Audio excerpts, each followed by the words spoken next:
Assalamualaikum warahmatullahi wabarakatuh. Bismillah, alhamdulillah, wassalatu wassalam ala rasulillah wa ala alihi wa ashabihi wa auladihi wa azwajihi wa dzurriyyatihi wa mawala, amma ba'da.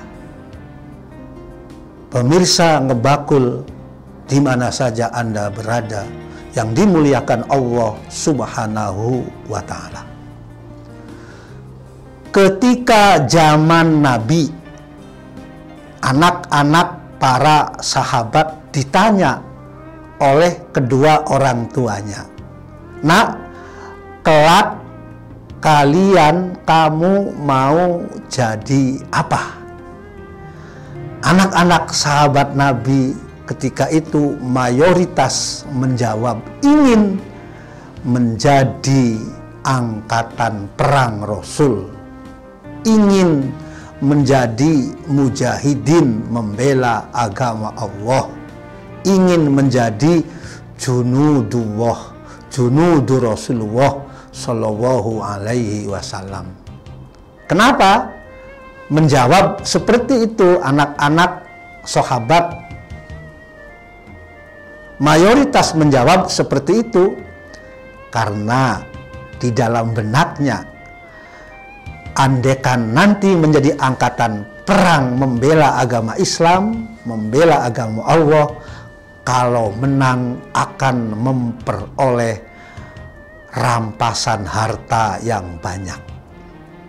Yang kedua, apabila meninggal dalam membela agama Allah, akan masuk ke dalam surga.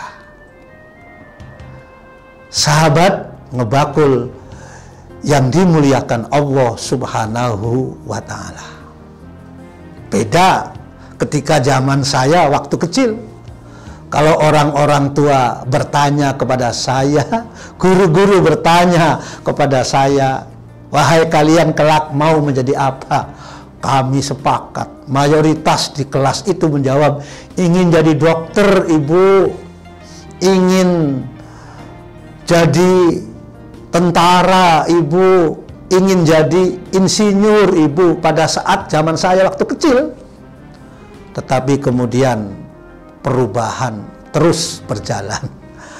Dan kalau anak-anak sekarang ditanya kepada ibu guru, ditanya oleh orang tuanya, "Kalian mau jadi apa kelak?" Hampir mayoritas mereka menjawab, ingin menjadi YouTuber, ingin menjadi artis. Kenapa? Karena apa yang dia lihat di YouTube, di tayangan televisi, bahwa sekarang untuk mencari uang yang mudah dan yang kaya itu adalah diantaranya YouTuber, lawyer, dan artis. Oleh karena itu, Al-Quran mengkritik secara keras. Sahabat Ngebakul yang dimuliakan Allah Subhanahu wa Ta'ala, Al-Quran mengkritik. Boleh menjadi apapun, mau menjadi angkatan perang, mau menjadi dokter, mau menjadi insinyur, ataupun menjadi YouTuber. Yang terpenting, sebagian harus ada yang mau belajar tafaqquh fiddin. Allah berfirman dalam surat At-Taubah, Allah berfirman, "A'udzubillahi minasyaitonirrajim. Wa ma kanal mu'minuna liyanfiru kafah. Walaula nafaru min kulli firqatin minhum ta'ifatun liyatafaqqahu fiddin waliyundziru qaumahum idza raja'u ilaihim la'allahum yahdzarun." Artinya kurang lebih demikian. Tidaklah seharusnya orang mukmin itu semuanya menjadi angkatan perang. Tidaklah semuanya yang terbaik profesi itu adalah sebagai mujahidin. Tetapi harus ada di antara kalian, yaitu tafaqquh fiddin, yaitu orang yang mau belajar agama. Apa tujuannya dengan belajar agama itu?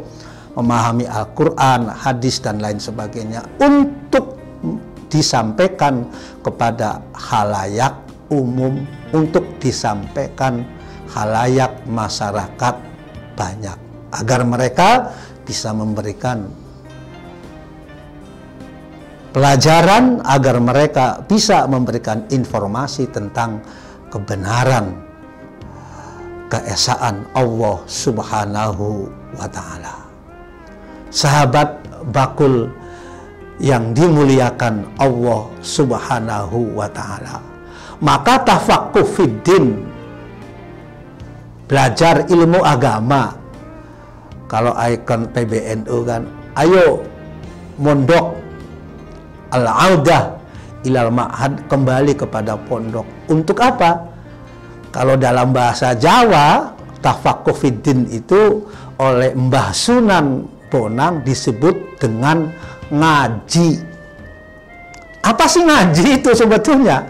Ngaji atau taklim sebetulnya pengertiannya sama, cuma kalau ngaji lebih mensederhanakan dan ada filosofinya. Sebetulnya ngaji itu diambil dari kata songo lan siji. Apa songo itu? Sebetulnya hidup ini kalau kita mengkaji Al-Quran, hadis, mengaji ilmu fikih dan lain sebagainya, sebetulnya yaitu dari kata-kata sanga dan siji, yaitu ngaji. Apa songo itu? Sebetulnya filosofinya adalah yang 9 itu, yang songo itu adalah lubang.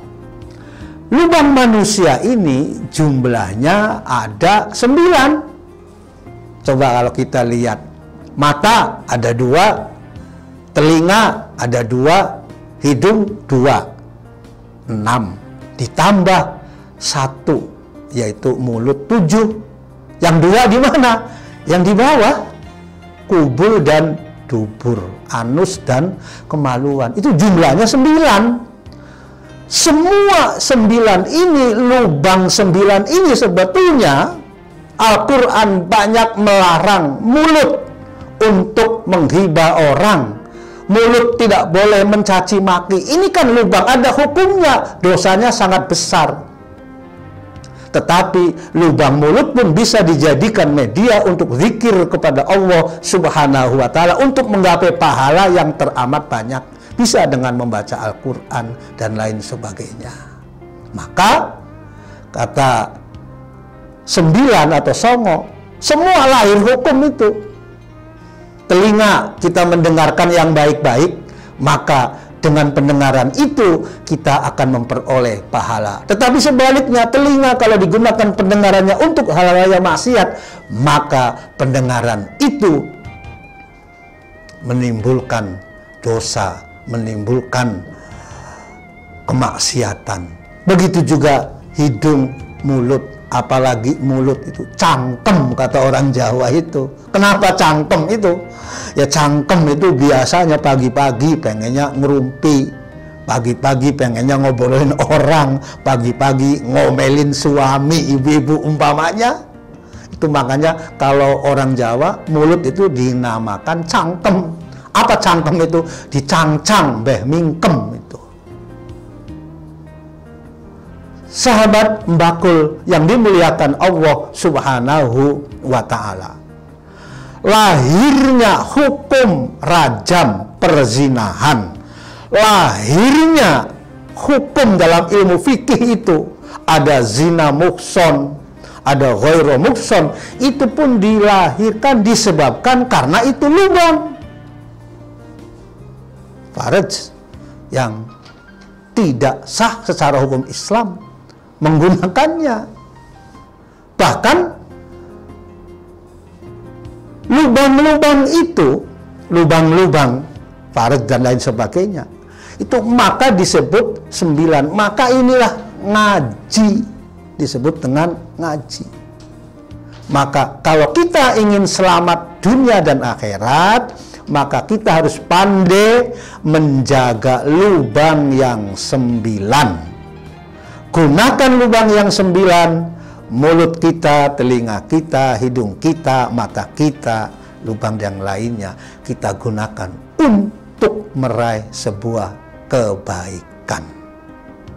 Maka 9 jumlahnya itu. Maka lahirnya satu hukum itu dari jumlah lubang yang 9. Lah yang satu di mana? Yang satu adalah kuburan.